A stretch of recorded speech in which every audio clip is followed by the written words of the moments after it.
Hey there, absolutely gospel music fans and readers and viewers and everybody in between. We are so excited to be here today with Daniel Ball. Hey, Daniel, how are you doing today? Hey Chris, I'm doing great. Good to see ya and hear ya. Yeah, absolutely. For people who may not know who Daniel Ball is, we're just going to introduce you, share a little bit of your history with gospel music and share kind of where you got started and where that has led you to today. Yeah, started out singing full time with my brothers in 2005 as the Ball Brothers, and the group's evolved over the years down to myself and my older brother Andrew, with two other guys, Chad McCloskey and Rhett Roberts in the group, and been doing it full time for 18 years, and then decided that it was time to retire the group in this year. So that's where we're at. We've had a lot of fun doing it. Lasted longer than whatever I ever would have imagined it would have lasted, but made a lot of music and made a lot of friends along the way. Yeah, that's awesome. So with that announcing of the retirement of the Ball brothers, of course, then just recently you announced to the world that you are launching a solo career. Can you explain a little bit about where that came from? Yeah, that was really as much of a surprise to me as it was anyone else. I really thought after the Ball Brothers, that would be I would be done with the music, and checked out a few different jobs and different ministry opportunities. Talked about it with my family, and God just kept putting it back in my heart that there was more work to do, some unfinished things, uh, people we wanted to minister to, places that we hadn't been in a while. And God just really worked on my heart. And so I finally just released it and said, God, you show me what you want me to do.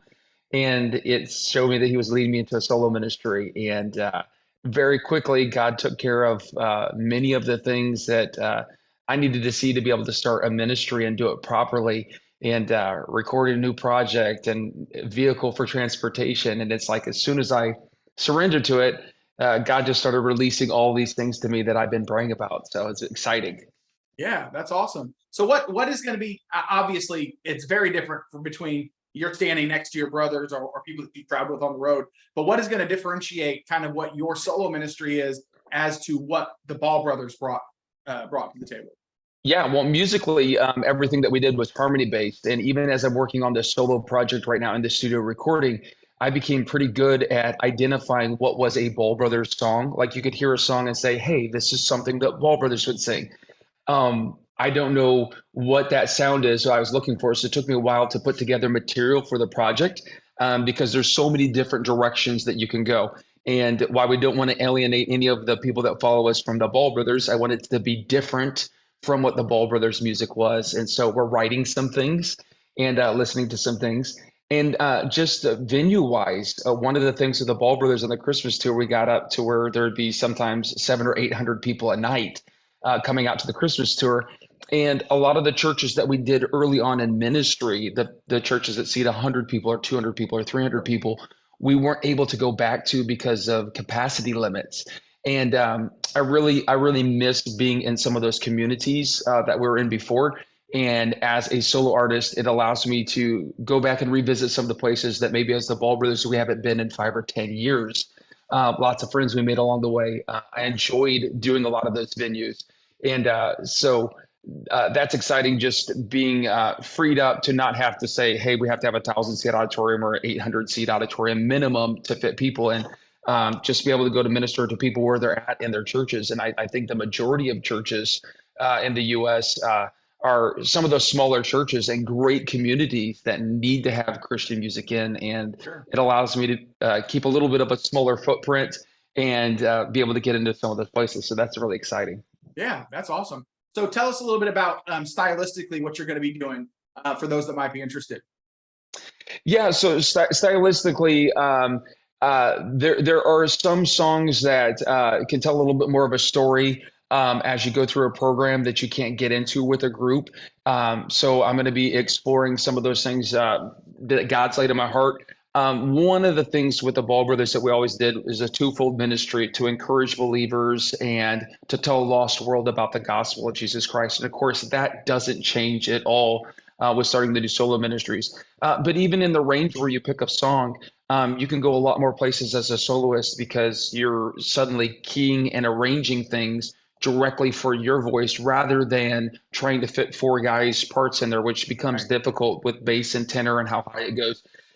So there was just sometimes a song that was really good, but we felt like maybe it wasn't something that the Ball Brothers could do as a group. So I'm able to pull some of those songs out that maybe tell a story or going a range or a style that we weren't able to as a Ball Brother that I've loved. Um, but then keep some of the Ball Brothers songs in there, like "It's About the Cross" is one that we'll do. "Mercy Tree" is probably one that I'll always do. Some of my favorites that were my features on the Ball Brothers stuff, we'll be able to keep in the program and do still. Yeah, that's great. So who are you working with? I know you mentioned a new record and some songwriting. Who are some people you're working with? So I'm working with Darren Rust, and he produced a lot of the Ball Brothers material. I'm also planning on working with Scotty Wilbanks. He plays the piano in country music and does a lot of Mhm. gospel stuff as well. And then Heather Root Bennett.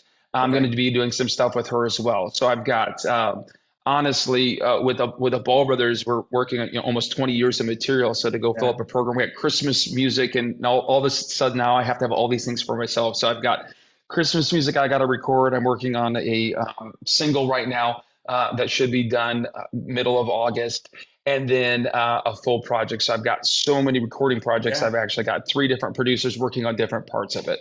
Yeah, that's cool. I'll tell you, recommended Heather to several people because she is an unsung hero in this business. She Yes. knows her stuff, and that's exciting to know that you're going to be working with her. Of course, I'm familiar with Scotty Wilbanks as well. So it's exciting stuff coming down the pike for you. So we're Yeah. excited for you. So Hey, how can people? Yeah, go ahead. Sorry. I'm excited about it too, and yeah, it's just it's a lot of fun. I think sometimes when you get so far down a path in ministry, it becomes somewhat replicating the successes that you've had, and less trailblazing the further you go along. And I feel like back in the early days of the Ball Brothers ministry, where we're trying different sounds and maybe doing a different song than what was the safe choice. And I feel like I'm back at that point in ministry, and that's really a lot of fun, just starting to build again. Yeah, yeah, that's really great. So tell everybody where they can find you if they want to book you, if they anything like that. Where can they find you online? Yeah, Daniel Ball Music, and that's danielballmusic.com, or on Twitter or Instagram or Facebook. Just type in Daniel Ball Music. Of course, we'll still be updating the Ball Brothers sites, not only with what I'm doing, but I'm sure people are going to want to know what the rest of the guys are doing. My brother Andrew has a basement waterproofing business that a lot of people know about. We started it during the pandemic, and it's really, really grown. That's actually what I was doing, helping out earlier. I was in someone's crawl space just an hour ago, and we're being in someone's basement tomorrow, and then going out and doing Ball Brothers dates after that as we're finishing up touring. But on the Ball Brothers, all the social media sites, of course, we're going to keep all those active, and we'll let you know where each of the guys are and what they're doing in future ministry. That's great. That's great. So if you see Daniel in ministry, go see him, go support him, go buy a t-shirt, go buy a CD. If whatever you can do it because we want to make sure that Daniel can stay on the road and be supported in his ministry. I'm going to leave you with one question before we go, if that's all right. This is Sure. I have been interviewing artists for 25 plus years now, and I always end with the same question. It's just a question of encouragement for other people. So, what has God been teaching you lately, Daniel? One of the things I think that God's been teaching me, I've always been very goal oriented. I've always known what I'm going to do next year, the next 5 years, and the next 10 years. And I really came to a place in my life where I kind of had to surrender my hopes, dreams, and plans and hand God a blank slate. And when I did that, it's as if God said to me, "That's the next chapter. I'm going to write it for you." Wow. And that's exciting to see because it's no longer self-reliant off of my plans or my situation, but really seeing God work in a very real way.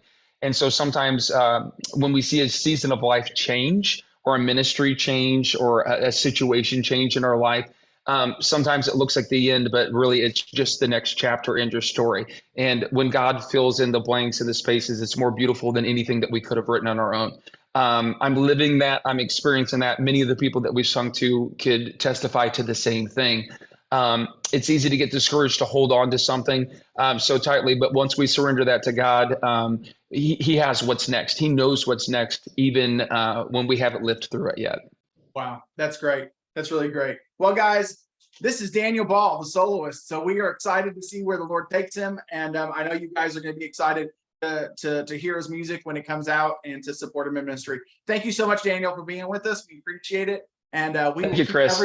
we'll keep everybody updated as to what's going on with your ministry. We appreciate it. Thank you so much. All right, until next time, everybody.